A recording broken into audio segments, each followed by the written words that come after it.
झेंडीगेट परिसरामध्ये बेकायदेशीर gas refilling करणाऱ्यावर पोलिसांचा छापा, मुद्देमालासह आरोपीला अटक.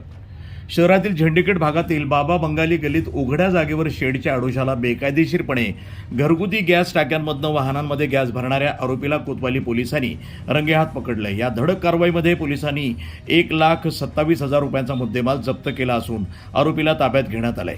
कोतवाली पोलीस ठाण्याचे police head constable Ramesh Ram Shinde यांनी या प्रकरणी कोतवाली पोलीस स्टेशन इथं कायदेशीर फिर्याद दिली आहे. पोलीस निरीक्षक नितीन देशमुख यांना गुप्त बातमीदारामार्फत माहिती मिळाली होती की बाबा बंगाली गल्लीत विनापरवाना गॅसची चोरी आणि विक्री सुरू आहे.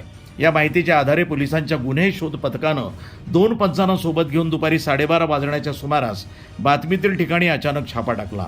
या छाप्यामध्ये आरोपी असीम हमीद शेख वय 33 वर्ष, राणा रामवाडी, सर्जेपुरा, अहिल्यानगर हा एका पांढऱ्या रंगाच्या मारुती 800 गाडीमध्ये घरगुती गॅस सिलेंडरमधनं बेकायदेशीरपणे गॅस भरताना मिळून आला.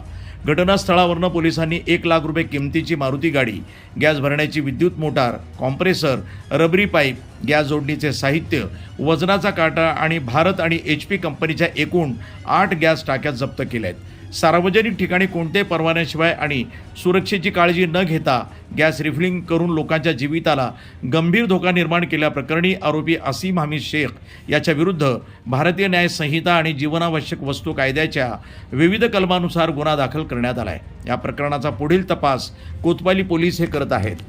वृत्तसंपादन विभाग, न्यूज टुडे 24, अहिल्यानगर.